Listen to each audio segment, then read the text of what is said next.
The station covering all of the DMV. This is DC News Now. And coming up in the news at noon, NTSB released a preliminary report on the plane crash in Gaithersburg. Find out what's in the report and what it means for the pilot. And later, shocking revelations, what a new grand jury report says about Loudoun County schools and sexual assault claims. And good afternoon, and thank you for joining us for the news at noon. I'm Mark Hall, taking a look at the radar now. We are tracking those storms that have already hit our area today, causing showers all over, which could last all week. Meteorologist Scott Sumner is in for Damon Madsen. Joined us with the latest check on the forecast. And Scott, you and I were talking about the possibility of seeing the sun today. Not happening? No, it doesn't really look that way today here, Mark, but maybe a little bit of sunshine tomorrow. It's a bleak, overcast day, as you see here with our live look in at the White House. Gray skies, drizzle, mist, whatever you want to call it. It's out there right now. We are getting a break from the steadier rain that moved through earlier on, and we have more rain showers that will be moving in as we go throughout the afternoon and into the evening hours. So we'll get back to that radar, and you can see again, this was the earlier shower activity that has pulled through. That's now moving throughout parts of Pennsylvania, New Jersey, Delaware. So we are getting a bit of a break here. However, more shower activity is waiting in the wings, and that's coming in from West Virginia and parts of Virginia as well. So already we've seen this much rain here across the region in the last 24 hours, a lot of it on the light side, either a trace or maybe less than a quarter of an inch across much of the viewing area, and we'll add a little bit more rain to that here. Some looking into the future here, what we are looking at is probably anywhere from about 1/10 of an inch up to maybe another 1/2 an inch of rain on top of what we've already received across the day. So it is going to be a bleak one. Here's the headlines. Mist, drizzle, and showers today. A soggy, dreary next few days. Temperatures get a bit milder, and have that umbrella handy because the rain is beyond tomorrow. We'll talk about that coming up. Mark? I have my umbrella, Scott. Thank you. Developing at noon, new details on the plane crash in Montgomery County, Maryland. It left a pilot and passengers stuck on a power pole for more than 7 hours. All of this comes after National Transportation Safety Board released a preliminary report into the crash. Late last night, DC News' Lex Juarez was able to report on what it looks like moving forward. Yeah, well, the report certainly doesn't look good for the pilot. It shows that there was definite confusion and miscommunication between him and the air traffic control operator as he was preparing to land that plane. We do know, of course, the plane ended up right here in these power lines. Now, according to that report, pilot Patrick Merkel chose to use a different approach than the one that he was advised to take when coming toward Montgomery County Air Park. That was based on his preference.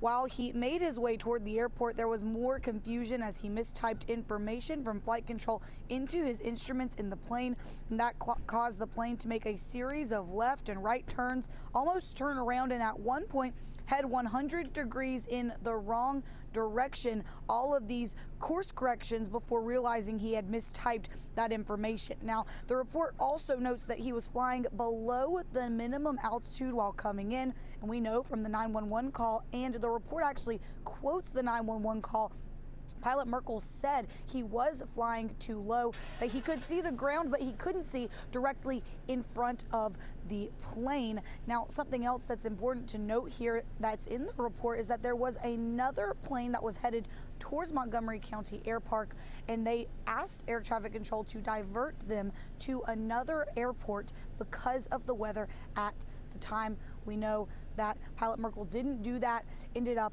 right here in these power lines behind me.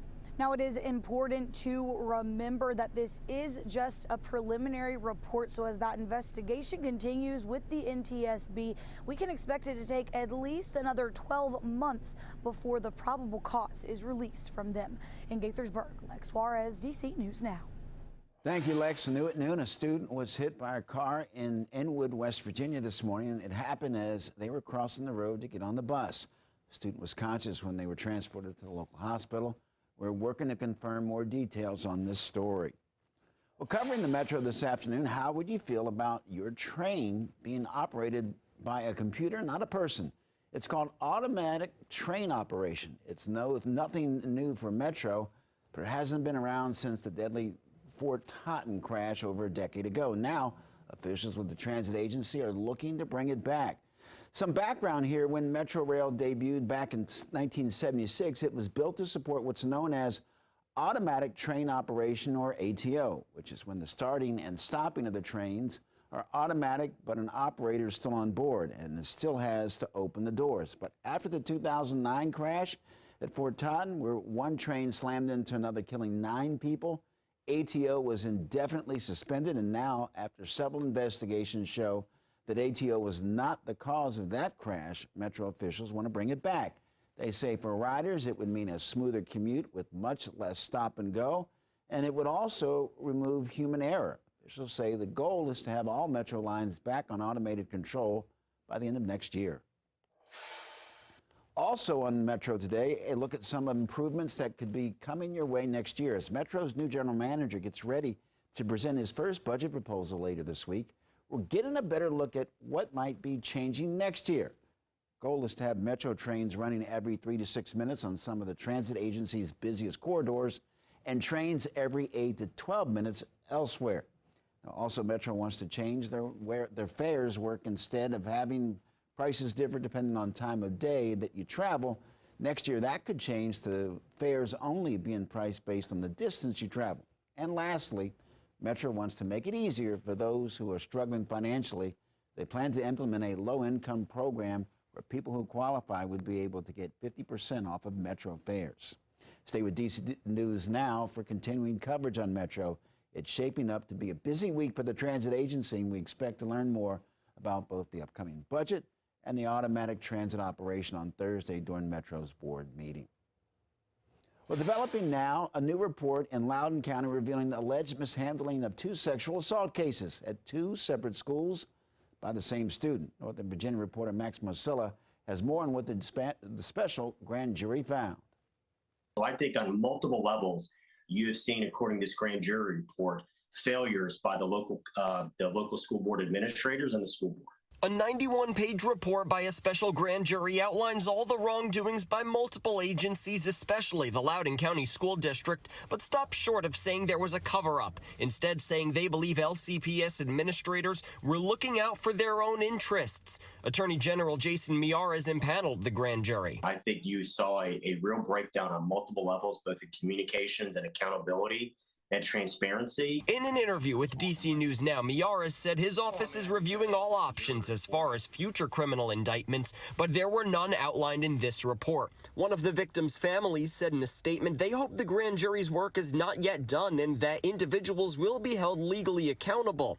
But they also said they hope the school board cleans house in the administration before they themselves resign. In a statement, Loudoun County School Board's chair and co-chair say, "We are pleased that the special grand jury's extensive investigation found no evidence of criminal conduct on the part of anyone within LCPS, and we are placing the report on our next board agenda for immediate discussion to reflect on these recommendations and take action as determined by the full board."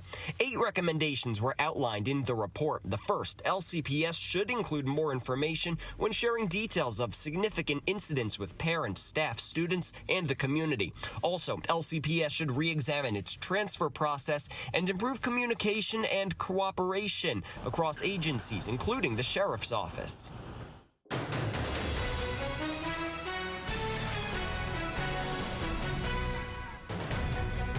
It is election day in the state of Georgia, and the outcome of today's runoff will determine how comfortable a majority Democrats hold in the Senate. Democratic incumbent Senator Raphael Warnock wants to hold on to a seat against Republican nominee Herschel Walker. A Warnock win would give Democrats a 51-49 seat majority, while a Walker win keeps the Senate split at 50-50. Vice President Kamala Harris would then continue to be the tiebreaker vote. Today's race will also give more insight into the influence of former President Donald Trump. Walker is Trump's hand-picked nominee, so the outcome will give a better sense of the former president's sway. Already, record numbers of voters have cast their ballots in the Peachtree State. I feel good. I'm glad we're dancing tonight, but don't dance too much. Don't spike the football before we get it into the end zone. We are going to win. We got to get in the game, get out to vote, and that's the way your voice is going to be heard. It's going to be heard if you get out and vote.